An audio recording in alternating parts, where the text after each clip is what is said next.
Welcome everybody to our 18th Fireside Chat. I'm Tim Hollick, and with me as always is my good friend Joe Zinni. Hey Tim. How's it going today? This is going great.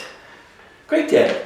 It is. It's a day after the long weekend. Yep, and got a lot of stuff done, and you and I talked about pressure washers. I just happened to use mine for the first time. I'll give you as running, no problem.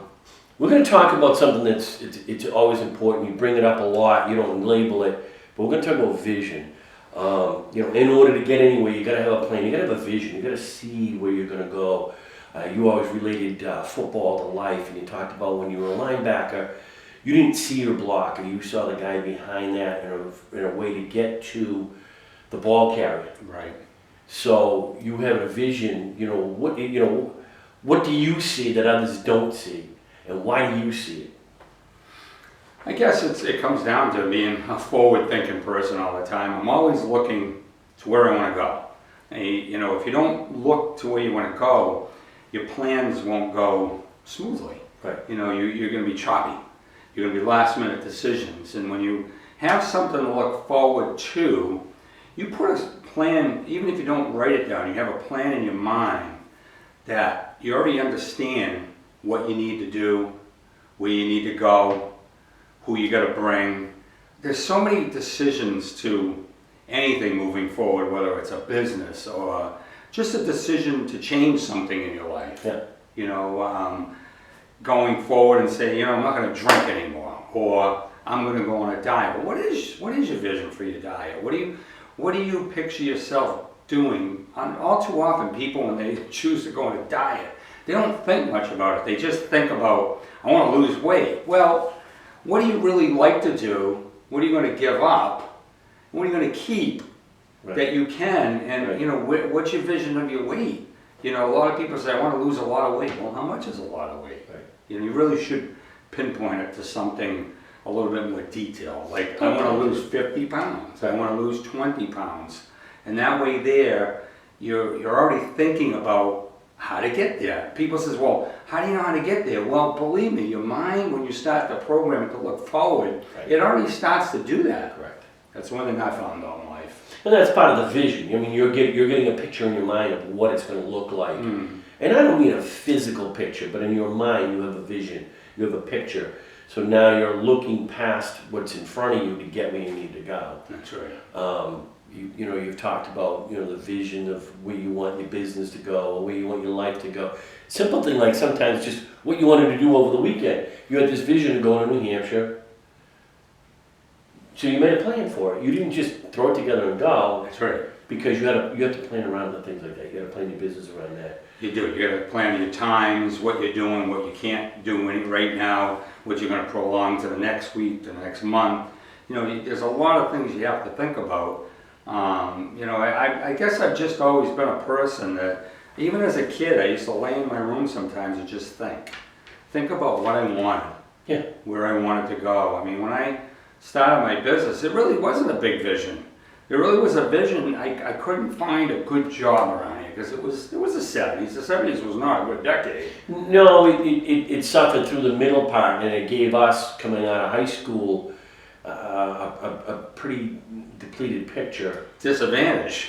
Because gas prices have gone up, meat prices have gone up. Everything took a big bump, 73, 74, 75, with the gas crisis. And then they had the meat shortages. And to me, I always just thought it was just another way of stepping up everything.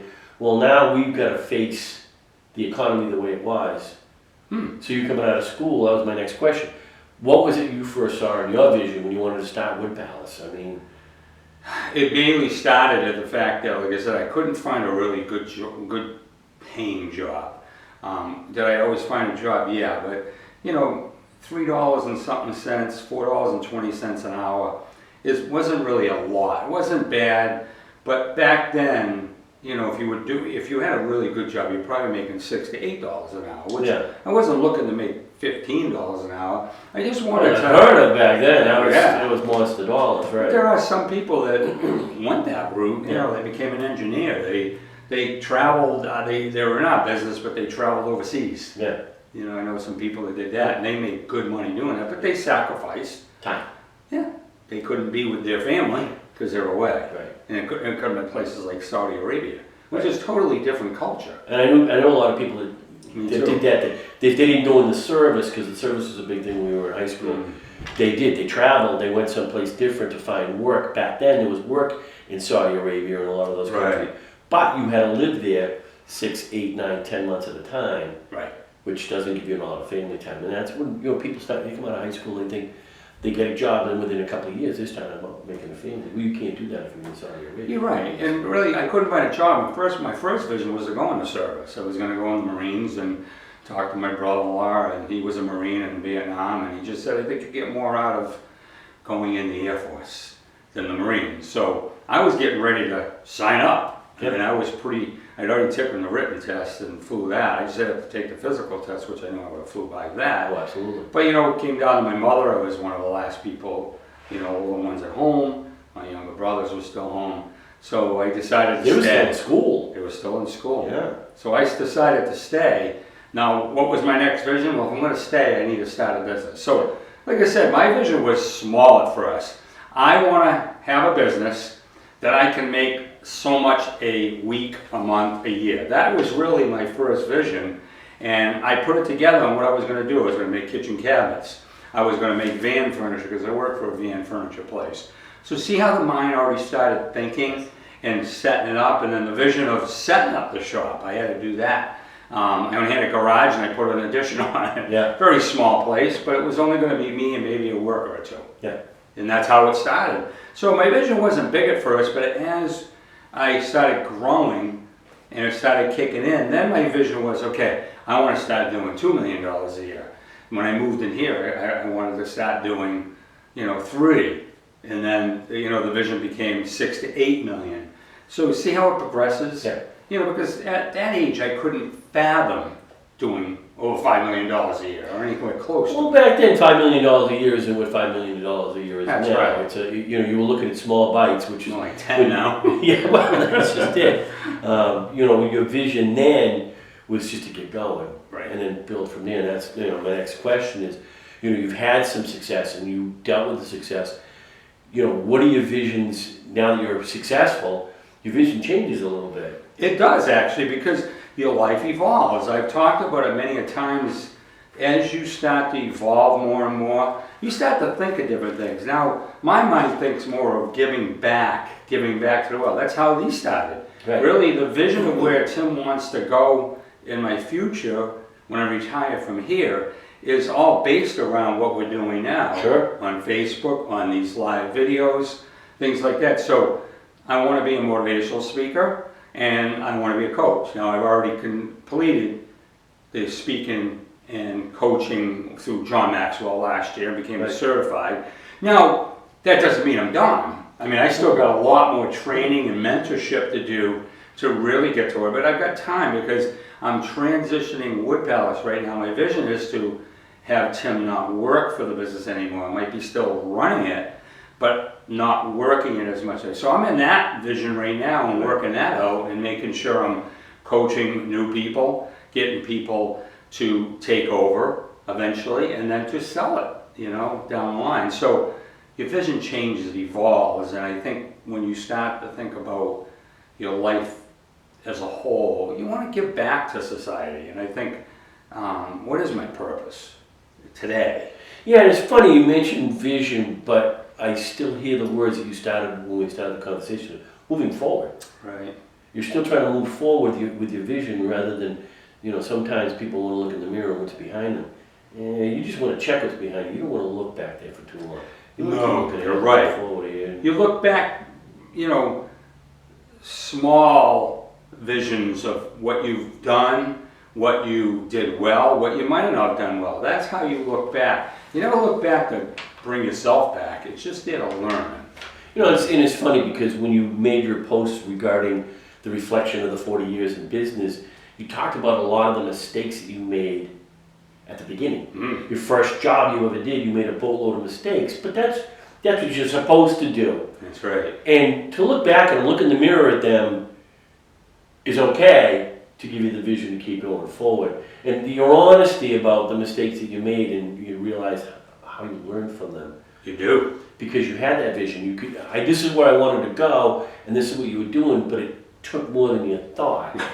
Yeah, my vision at first was to make an all-wood cabinet, inside and out, because most cabinets on the inside parts, tops, bottoms, sides, backs, are either made out of particle board core or a plywood core. Yeah. Well, the first kitchen I did for friends, I made solid wood, so it's solid pine inside and out. But now you have to glue up for all those pieces on the interior. Yeah. The only plywood I did use was my backs. Yeah. But everything else was real wood. Yeah. Well, It's expensive. it was expensive And you don't for the see material and the time it took to do it. So that was the last one. The vision had to change on that one. If I was going to stay in business for my vision as a future business, I had to change. So I learned right off the bat. I looked at the time, see what I was doing. I had a vision, but I was watching my vision. I was watching how things were going, and this isn't working well. I'm way too much time. I'll never make money. So you have to make those decisions, and we did. And Well, your vision, you can't be blind when you're making this vision either. You gotta see what you're doing. You don't wanna go into it blindly. You wanna have a vision, but you also wanna be practical about it Yeah. too. You know, a plan ahead is a plan ahead. Yes, it is. Doesn't mean it's right. Doesn't mean you need to adjust your plan. That's what some people think is failure. I failed. No, you didn't fail. You learned. Yeah. I didn't fail when I made that first kitchen that way. I learned to not do that again. So now I started researching plywood material that was a better plywood material, something that wasn't just a basic plywood. So what was I doing? I was thinking it out, and that's how I evolved. Yeah. You know, and then eventually I made both types of cabinets where I needed to bring a step down in cost to bring those people into the picture to grow Yes. and see how it evolved. You know, to get to higher levels, you got to do more volume. Well, sometimes you have to have lower costs to be able to bring that volume in. So it was the adjustments that made, you know, it was just, I don't want to say it was a mistake. It was a bad decision to think that I was going to make all my cabinets out of wood. But it was a learning experience. It was. And you kept going with your vision. It didn't stop you from your vision. It just made you rethink things. Which, because you kept track of what you were doing, smart move. Yeah, well, I Well, had you're right, to you would've gone quantify broke. the cost. You would have gone broke in a very short amount of time. I didn't make a lot of money on that first kitchen. I made some money, but not my vision of really Right. what I wanted to make per week. That's how I started, was a per week type thing. Right. That developed Well, that's into a good. month and year. Right, but well, back then, I mean, that was your thought process. Everyone's thought process when you first got into school. How much money can I make a week to, pay for my car, maybe get an apartment, pay my electrical bill, blah blah blah. You're only thinking that. When you grow, no matter who it is, no matter you're in business or you just yourself, you then look at what you're making per month and per year. But you were smart enough to at least write down in detail what you were doing to keep your vision alive. What would you tell people? Somebody came up to you right now and said, I had this vision of building these chairs or that table or whatever. I have a vision. How do I keep that vision? Well, the thing is you have to break it down. You have to break it down to, is it possible to do something like that? What is the market like out there? Don't make a vision that doesn't work. You have to, somebody might want to be, say, I want to be a nurse, but I want to be on my own. Well, that'd be very tough to do.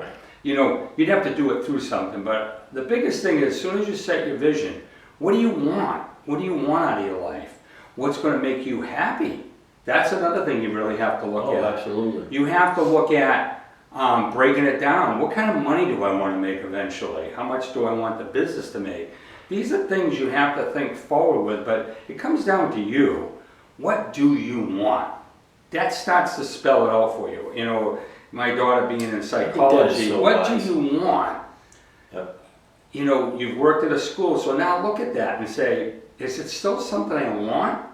Or is it, I really want this? So when you start breaking it down, you start painting the picture. Yeah. And the picture it has to be clear in your mind. And as you're painting it, it becomes more clear and you start to know what to do. But it really comes down to, what do you want? Right. What do you want out of your life? It might be more of a mission based. It might be more than a money thing. Right. I want to give back to the world right off the bat. Some people do that. I just want to make a living doing it, but I want to make an impact. on people. And that's a different vision altogether. I mean, some Right. people that, when they build their lives, you know, they're not looking at money. You know, we all need money to live a life and sustain our lifestyle. But, you know, making millions of dollars may not be their goal, whereas helping people along or making sure someone else is taken care of, that's a better vision for them. That's right. You know, but it comes down to what do you want? What are you gonna like? You know, you don't wanna do something with a vision that you're not gonna like. You know, you might wanna be a drill sergeant in the service, but do you really want that? Is that something you think you could do? Or some people, when they come out of our trade, I was in framing. Well, after, you know, half a year to a year of framing, I said to myself, I don't wanna do this for a living. I'm pooped, and I was, you know, Yeah. I was 19 years old.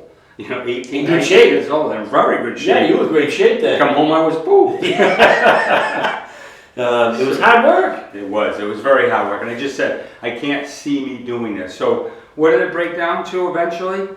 Cabinet work, detailed stuff, working with my hands. Those things made me happy. Now, one thing I did find out after I started business, I don't love working with my hands as much anymore. It became more about how I was building the business. Yeah.